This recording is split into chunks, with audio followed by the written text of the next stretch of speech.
Alors, aujourd'hui je vais vous faire une vidéo. Ce que vous voyez, c'est des petits flocons. Là, on a des petits flocons de neige qui tombent ce matin. C'est vraiment tout petit, ça va pas tenir. Hein. Arrête, laisse mes godasses tranquilles. Arrête. Et donc j'aimerais vous faire une vidéo ce matin sur les anges gardiens, les vrais du faux. Parce qu'on me pose souvent la question, comment faire la différence entre un vrai ange gardien et un faux, un vrai guide, un faux guide, etc. Alors, les anges gardiens, les guides, proviennent la plupart du temps de la source divine, enfin appelez-la comme vous voulez. Et ces êtres-là, normalement, ils ont terminé de se réincarner et ils ne sont que lumière, ils ne sont que lumière et vibration. On le ressent parce qu'il y a beaucoup d'amour qui se dégage de ces êtres-là. Voilà. On ne va pas les voir avec un visage, ce n'est que de la lumière. Voilà comment on les ressent. Une autre aussi petite indication, c'est la façon dont ils se manifestent. Alors il y a plusieurs façons de se manifester. Ils peuvent se manifester, et j'arrive pas à... Ah oui, comme ça c'est bon. Ils ont plusieurs façons de se manifester. Ils peuvent se manifester à travers nos rêves. Pourquoi à travers nos rêves ? Eh bien parce que c'est le seul moment où on est déconnecté de notre mental et que l'on est plus dans la 5D ou dans la 4D supérieure. Voilà. Là c'est le meilleur moment pour passer des messages à travers les rêves. Il y a aussi en journée, on peut aussi avoir des signes. Les signes peuvent être divers. On prend un livre au hasard et on a la réponse. On pose le doigt dessus et on a la réponse. On peut aussi regarder la télévision, admettons, un film, une série, peu importe. Et comme par hasard, eh bien, le sujet dont on parle, c'est le sujet qui nous préoccupe en ce moment, puisqu'on se pose plein de questions. On peut aussi, c'est comme ça qu'on a la réponse, on peut aussi, par exemple, allumer la radio. Allez, on pense à quelque chose et tac, on allume la radio et on a une réponse sur l'instant. On peut changer de fréquence rapidos, mais après, il ne faut pas s'éterniser parce qu'après, on sait qu'on cherche à avoir des réponses par rapport à nos questions. C'est sur l'instant. Voilà. Pour les médiums, on peut les voir à l'état de veille. Parlant du sommeil tout à l'heure, à l'état de veille pour les livres, les signes, à l'état conscient. Et à présent, je vais vous parler à l'état de conscience avec l'ouverture du troisième œil. Qu'il soit un peu ouvert, moyen ou très ouvert pour certains. Eh bien, on va voir des lumières, des flashs, des éclairs qui se présentent la plupart du temps sur le coin de l'œil. On a l'impression de voir quelque chose, et oui, c'est qu'on le voit vraiment, on tourne la tête, on regarde, et boum, badaboum, ça a disparu. Voilà, c'est comme ça qu'il se présente. Si vous voyez un jour des éclairs à la verticale, comme ça, que dans ce sens, derrière une personne, eh bien vous savez que...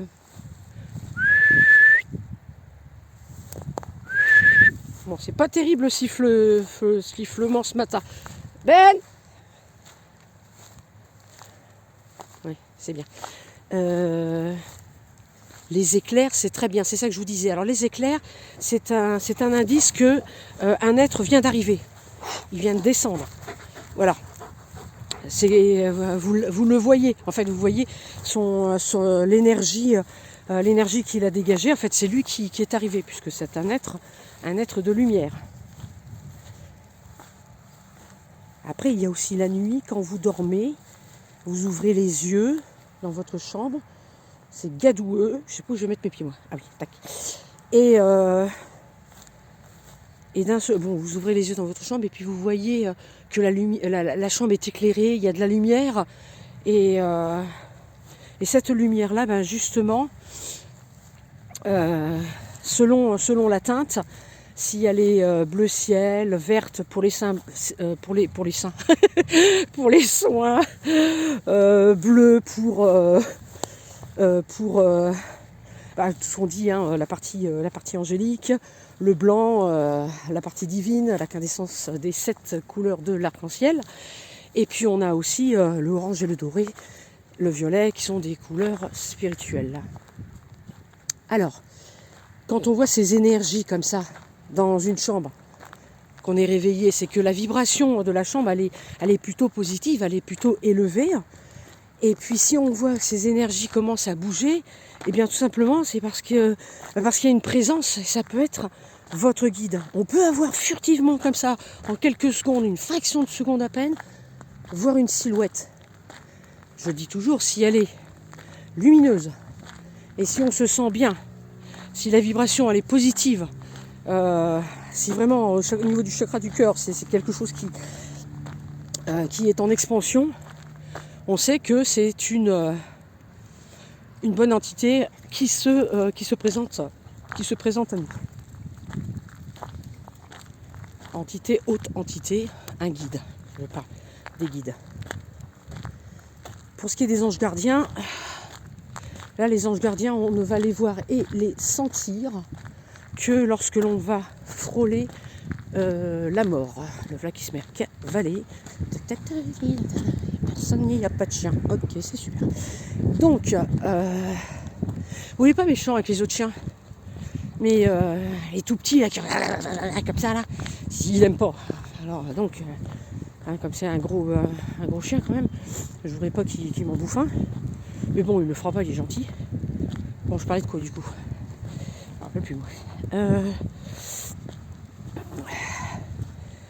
Oui, les manifestations des anges gardiens, c'est en fait quand au moment où on frôle la mort, c'est le moment où on va les voir.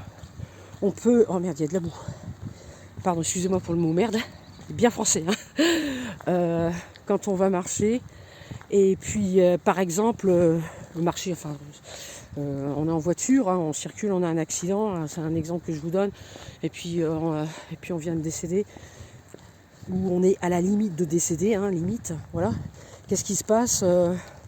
Eh bien, l'ange gardien va se présenter, et puis on va le voir de l'autre côté, sous forme de lumière.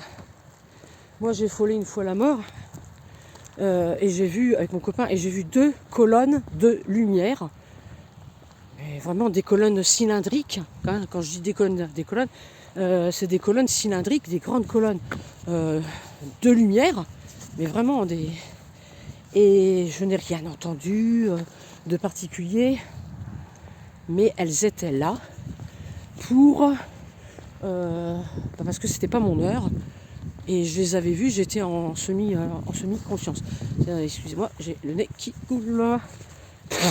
20 secondes. Voilà. Excusez-moi. Voilà. Donc, il y a ça. Voilà. C'était très beau. Hein. La manifestation était vraiment... J'étais vraiment pas bien et en même temps bien d'avoir vu ça. Mais sur le coup, on ne réalise pas. C'est après qu'on réalise. Une autre fois, j'étais à 2 doigts de la mort. Mais là, quand je dis mort, c'est au niveau organique. C'est-à-dire que... J'aime bien une mort, c'est toujours organique. Mais je veux dire par là que... Si le médecin n'était pas intervenu rapidement, eh bien là je serais passé de l'autre côté. J'étais donc allongée, je n'arrivais plus du tout à respirer, mes poumons s'étaient complètement resserrés, les bronches, et les lèvres violettes, et à un moment donné, bon, je savais que c'était terminé pour moi, hein. Au fond de moi, je me disais, ça y est, c'est foutu, là, c'est terminé, je vais passer de l'autre côté. Bon, pour le coup, le voyage astral, il va être éternel, là. Et je vois au pied du lit,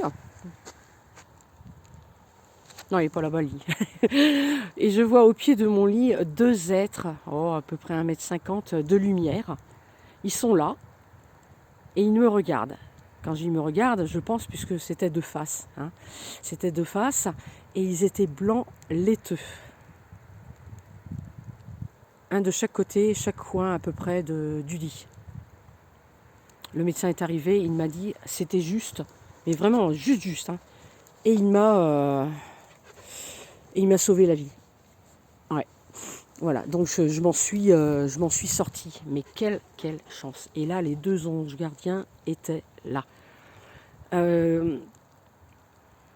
Quand on voit ça, qu'on est à moitié de l'autre côté et qu'on voit ce type de manifestation, franchement, là, on sait que ce sont des anges gardiens puisqu'on est au bord de la mort. Vous voyez, quand dans la vie, on n'arrive pas à trouver la solution, on est perdu, on n'a plus confiance en soi, on veut être guidé, et puis qu'on tombe sur, comme ça par hasard, sur des signes, ça peut être un camion, un dessin sur un camion, un symbole, hein, n'importe quoi, vous allez me dire, mais j'en vois tous les jours, je circule avec mon camion, ma voiture, j'en vois tous les jours. Ouais, c'est vrai, exact.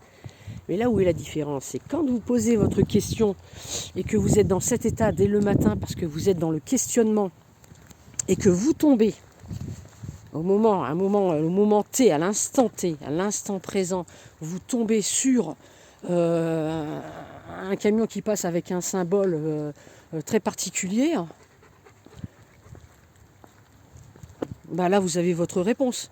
Si tant est que vous soyez en réceptivité, en réception, voilà, hein, il faut être comme un Indien, hein, je l'avais déjà dit dans les vidéos, il faut être comme un Indien, pas 24 heures sur 24, mais il faut être à l'écoute de soi, à l'écoute de la nature,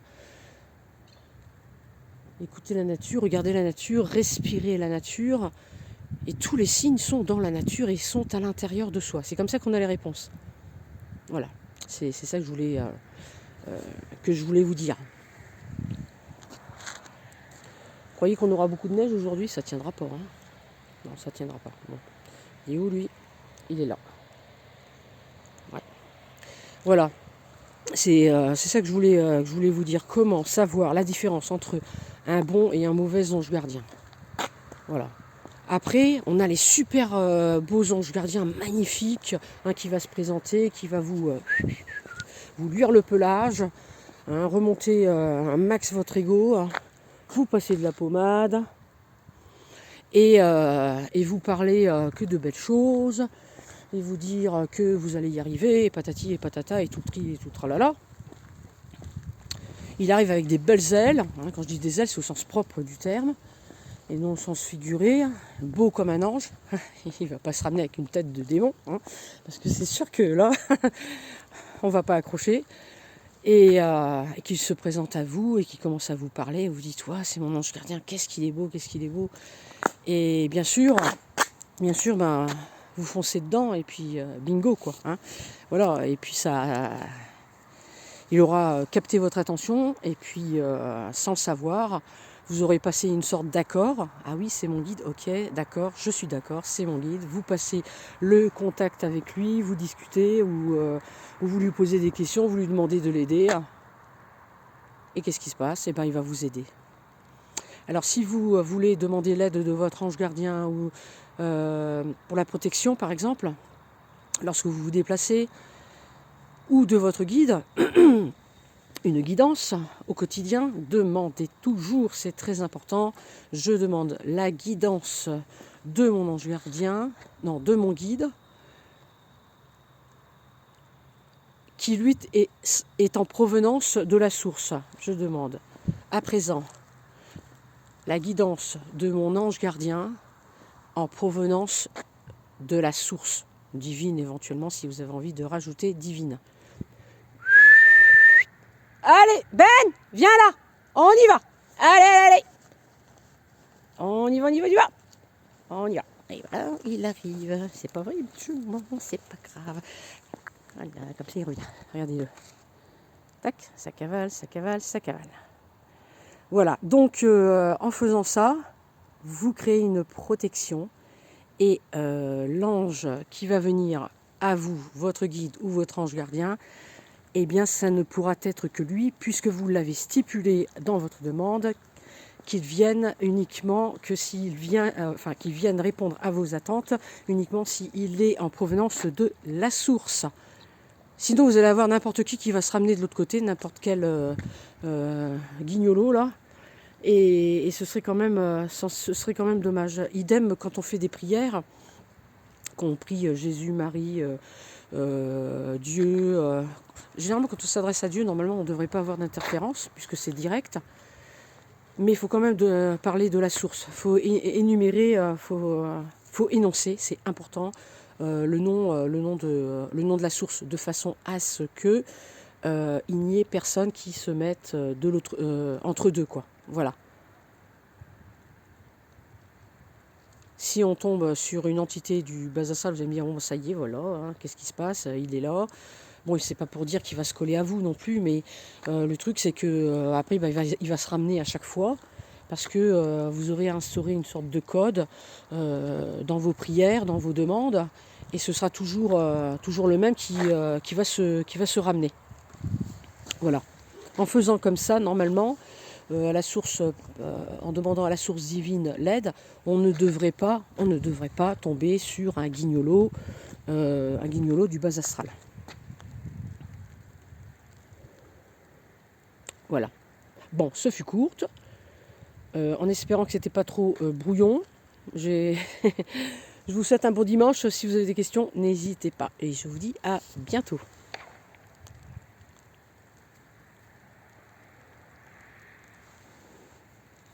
C'est pas coupé. Une bonne journée à vous.